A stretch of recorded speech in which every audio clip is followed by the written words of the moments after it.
What's up, gang? It's Matt. Continuing on with our first two conference interviews that we did with the folks down in Carolina Beach a few weeks ago. Up next, we got Battalion Chief Jonah Smith from Charlotte, North Carolina.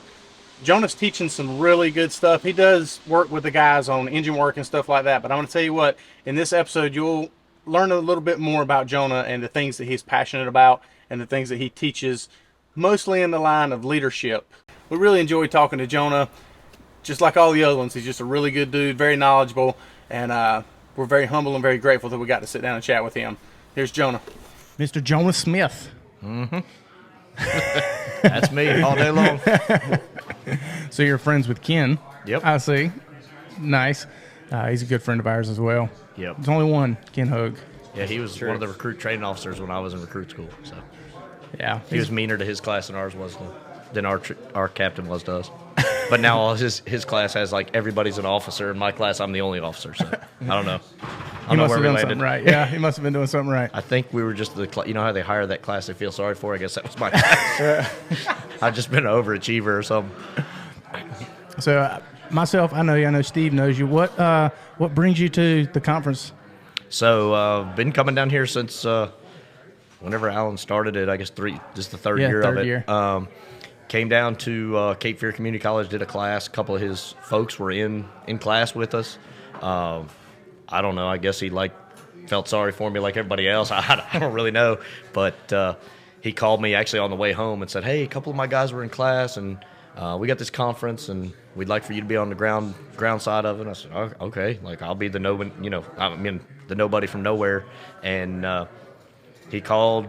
We sorted through a couple logistical details, came down here, actually brought my family. It's a great venue, great bunch of people, engaged students like most of these smaller conferences are, but, it's a manageable conference at a beach. Like, why wouldn't I want to come?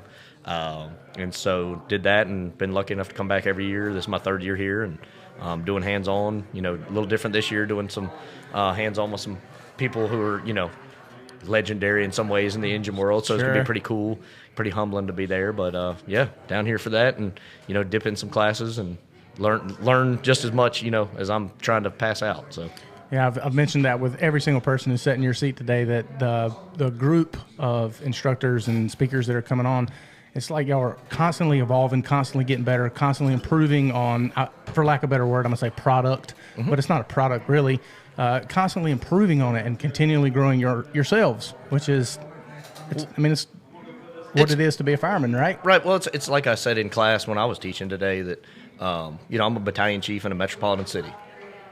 I don't know what that's good for, but I'm not stretching lines. I'm not doing that. But teaching recruits last week, I'm sitting there flowing and moving with them, and that keeps my sword sharp. It keeps me in the game, so to speak, because what am I going to do, an HR class or paperwork class? Like, no, people want to hear about hoses and nozzles and stuff, so it keeps me sharp. And then, we all know what kind of people you want to work for. I want to be that person at work. People come to and say, "Hey, show me that hose stretch, or whatever." And it's because you get outside your bubble, all of a sudden you realize the fire service is way bigger than Charlotte or Wilmington or Raleigh or hell, Seven Lakes or Pinehurst. Like, it doesn't matter where in our state or any state in America that it's not just your world, that there's a lot of people with the same struggles.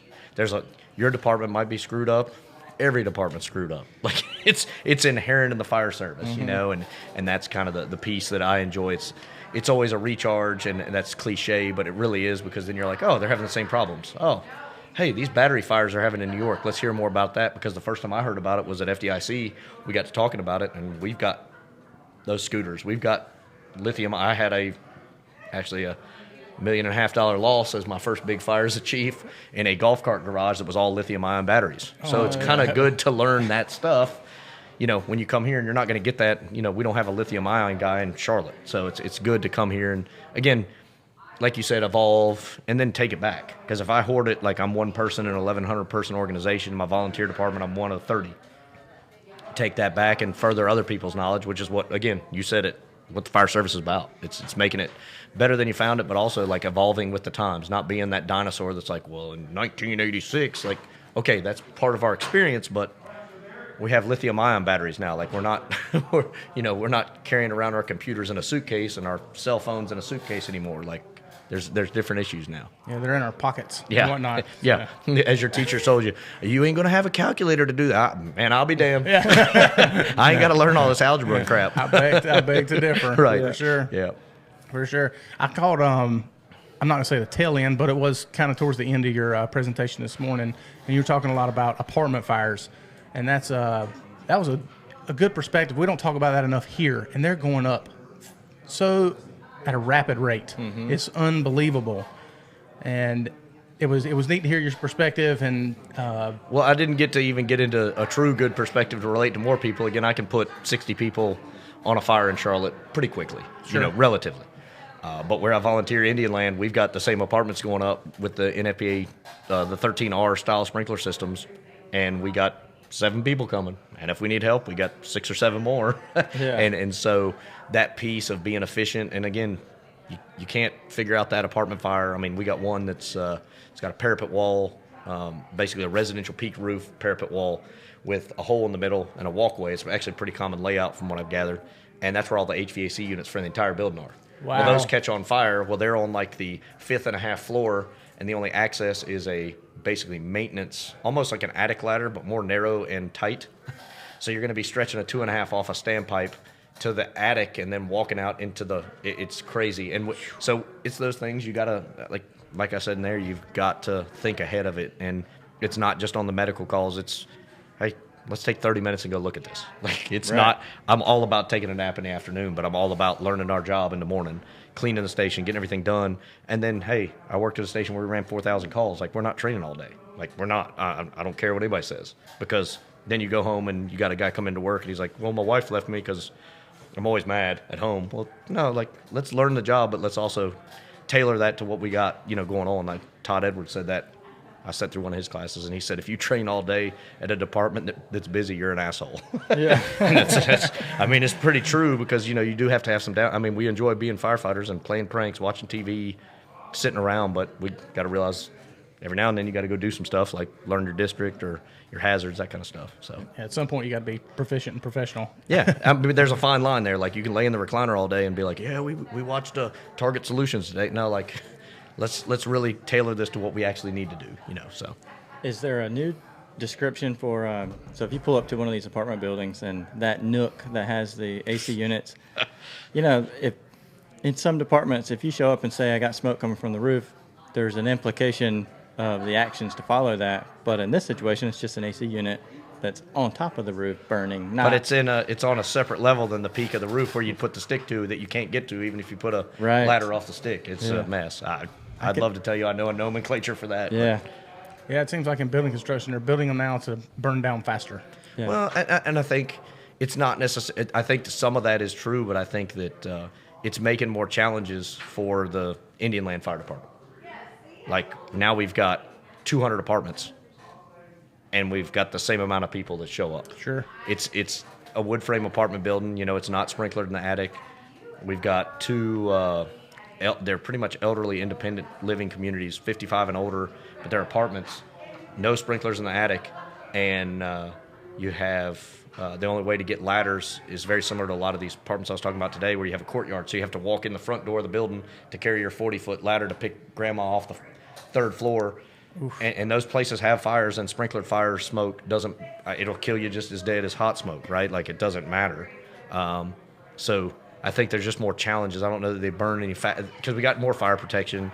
These things are engineered, over-engineered, and we see wood and we're like, oh my God, it's going to burn. But there's engineers who've got to do flame propagation tests and all these things. So you talk to like James Johnson in Canada, who's fantastic with building construction. He's like, I don't know that our buildings are not as safe. The problem is they're more challenging for us to do the operations we're familiar with. And I'm like, that's a good perspective because now I've got a 400-foot lay here or a 600-foot, and it's like we don't train on that. So how do you overcome that? Well, you're not going to figure it out until you go walk buildings. Like, you don't find that on the couch or from your training division. Like, the lithium-ion thing, that hits the internet. Everybody's like, oh, my God, but they don't know about 1618 South Boulevard. Like, is that a challenge? I don't know. You got to show up at it and see, I don't remember if it was Steve or somebody else, but I heard him basically put together exactly what you just said, that fire is never, it's never our obstacle. Fire is never our problem. The building is our problem, but the fire is just the fire.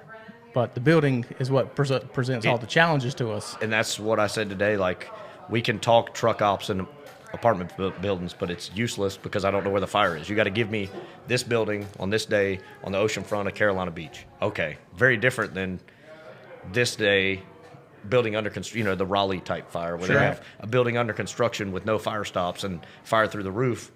I'm probably not going interior on it, and I mean, hell, if it's hot enough to collapse a crane, I'm pretty sure it ain't going to, water ain't going to win. Like, you can try, but that day water lost, and you've got to. The thing is, the building and its variables are so thing, and I believe it's Lawrence Gonzalez in a book I love called Deep Survival talks about control all the variables you can control 100% of the time. We're never going to be able to control where people are, where the fire is, but I can control how proficient I am with stretching, how proficient I am with search, how proficient I am with my camera, know my air pack. So if I have an air pack issue, I'm not the guy standing in timeout going, oh, my air pack's broke. Like, troubleshooting through those things, checking your equipment, like, those are variables we can control. We can't control the wind direction and who you pissed off that they set your stuff on fire. Like, we can't control that, but we can control our proficiency and our skill level. And that's where the fire service mindset's got to be that. And I mean, it's tough because we all work with different types of people. You got your type A's and you got your type D's, and then you got your type R's, and those are the recliner people. That's what I say. Like, they sit in the recliner, but you got to make them a little better than they were. And that's a huge challenge as a chief, as a captain, as a firefighter, riding the back, because not everybody's the same. So, do you have a piece of advice that you would give, like a young officer, newly promoted officer, gets put with a seasoned engineer who's your type R person, highly unmotivated, just kind of been the same way for probably 6 or 7 years, but you've got this newly promoted officer who's, he's... So you mean like me? Yeah. With a guy who, like a guy, say, who is double my size and has literally beaten somebody up on the side of the road while... I think he was off duty, but I can't remember. Sounds like you got experience to draw from. Super intimidating. Yeah. And the thing that's different from me, a lot of the instructors you talk to are like, man, I've always worked with type A's. I haven't. I've worked with people who brought me to a level where I needed to be. I was a young officer, piss and vinegar, run out there, let's stretch a marathon of hose today, and guys are like, man, this dude's fucking crazy. Let's not. Ain't no damn way. I'm eating lunch at 12, I'm taking my nap. And I think that's good because it broadens your perspective of like, well, not everybody's going to be like me. Not everybody's going to want to train every single day. But we have to. So how do you make that work? Well, one of the things is you got to, whatever's important to them should be important to you if you're their company officer. If it's like one of my drivers, he was dead set on our shift running the kitty. I hate running the kitty. I hate it. I hate paying bills. I do that enough at my house. Like, oh, the cable got cut off today. I got that call at a conference. I'm like, son, you got to call Time Warner, like, hey, man, here's my credit card. Why'd that happen? I hated it. But to my driver, that was one of the most important things in our firehouse. You got to show that relationship and commitment to them, and whether it's the small things like that. It's got to be important to you, even though it's not. Like, I don't care about the kitty, but he did, because you're going to get buy-in that way, because it's all about relationships. Everything we do is relationship-based, whether it's making a change in your department, whether it's not allowing a change to be made in your department. It's based on relationships, and you've got to have a relationship, and you got to be real. Like I was telling some of the Charlotte guys today, like, I can't come down here and blab off a bunch of crap about what I do at work because there's 6 dudes that work with me that could stand up at any moment and be like, bullshit. Like, we've got to remember that in the fire service, there's no truer place. They know when you're having a bad day. You can't fake it. They know when you're having a good day. They know when you're being an asshole. Like, you've got to tailor that to... I think one of the biggest things for young officers, be consistent. If you're going to come in and be an asshole every day, be an asshole every day, because I can deal with that all day long as a chief and as a firefighter. But don't come in and it's like, wonder what side. I mean, we had an officer where there was an apron and they would hang it on a certain side of the chalkboard as to what mood, what the mood was that day. I can't live life like that. I got kids. It's. I got like that already. Two kids. I can flip a coin. Is today going to be heads, or is it going to be tails, or is it going to be double tails? Like, is this going to be a day where everybody, like, it's, a battle royale? Consistency, relationships, and establishing that buy-in. And buy-in doesn't, we don't go, Charlotte, the station I was at, 4,000 calls a year. Man, it's busy rig, man. They go to fires. I bet 3,998 of them were medicals. Like, but when you have something happen in your company, when you have something, the chief come get on you about shirt tails or whatever. You can't be like, hey, the chief said. No, man, like I told the chief, you guys have worked your ass off today. It's an isolated incident. What if y'all could so we don't get yelled at? Like, can you tuck your shirt tails in? Screw him. Hey, man, like, listen, he's going to be on all of our ass. Just make it easier. Versus, hey, tuck in your damn shirt tail. We paid for that uniform. Same message, different buy-in level. Delivery. And man, it's all about delivery because that builds into your relationship. Because if I come at you hard, and I took a couple good, actually, academic classes, not like firemen talking about fireman stuff, like a person teaching you how to communicate through one of the certifications I got through UNCC. And she talked about defensive communication. I will never forget that lesson because you have it in your marriage or your relationships. If I say, hey, why didn't you clean up from dinner? That's very different than say, hey, I see the dishes are in the sink. Do I need to get them? It's the same exact question. But now if I say, why didn't you clean up after dinner? Automatically you're like, who are you? And you got to bow up. And in the fire station, it becomes a who's a bigger type A conversation. And then most of the time the captain's going to lose that one because it's, the prisoners run the prison anyway. And you've got to maintain that consistency, build that relationship, and again, showing buy-in, whether it be sticking up, and it could be the dumbest thing ever. Like, hey, why'd y'all park in the fire lane? Well, I told him to. I might not have told him to. And it's not really a lie, it's not really a truth, but without me saying anything, technically I told him to do it. Well, then I can tell my driver, like, hey, Chief got on us about parking the park. Don't do that again. Chief never knows the difference. As a captain, you've got to do that because if you – and you got to remember the fire service takes all types. That's the last piece. I think it was Dina Ali said, what is it? Everybody in the fire service doesn't fit in, but everybody belongs. And that was a very remarkable statement to me because we have black, white, Chinese, short, tall, skinny, fat, ugly, good-looking, bald, big head, small head. Like, I mean, hell, they had to kill like 4 cows to get my helmet. And I've had 2 leather helmets in my career, so that's a lot of cattle that have been slain for my, N6A. But the fire service is made up of all types, and the minute you alienate somebody, they're gone forever. So as a battalion chief, I could have pissed somebody off and I'm sure I did, pissed off somebody as a firefighter 1, and they will remember that to the day I retire. That dude's an asshole because of this time in 1994. I was at a conference and saw that dude. He talks about treating people with respect, and he wouldn't give me the time of day. He's an asshole.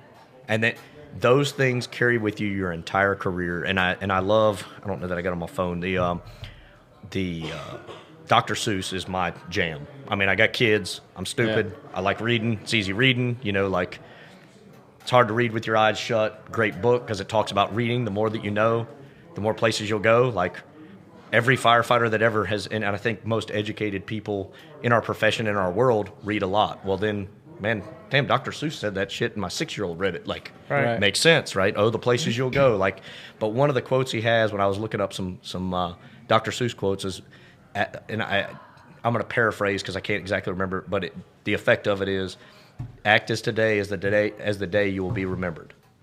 So if I come into work and I say something about your political candidate at the kitchen table, which we all have done, that person sitting right there in front of you may never believe anything you say for the rest of your career because of that moment.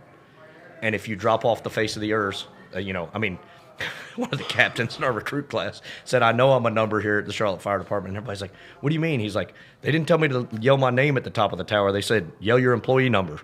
It's the truth. Because, right. They'll replace me tomorrow and somebody will be super happy that I'm gone because guess what? They get promoted. But the day you leave the fire department, whether it's retirement, you die, you get sick, you got to leave, or the day you leave that firehouse and you can't work again, or the day you transfer and that's the last day that person worked with you. That's how you're going to be remembered. If you act that every day, you'll never go wrong. And that quote, I use it in some of my officer classes. Like, it's so true, especially in the society we're in. Like, everybody's got feelings, and I'm a millennial, which is weird, but I'm a millennial, so I've got to have a safe space and all that stuff. Like, that's a thing. And if I don't live like today's the day I'll be remembered, I can ruin somebody's career because they'll be turned off to, man, he's just like Jonah was, and he made us do all this stuff. And you're not that way, but that's the way you're viewed because of things you say or do. And I think that's a huge thing people got to remember. And the last thing I'll say is don't be the dude with the backpack and napalm. You don't see, and I was never in theater, in the military, but I've watched a couple war movies, and in none of those movies is there a bunch of dudes hanging around a dude with the damn flamethrower.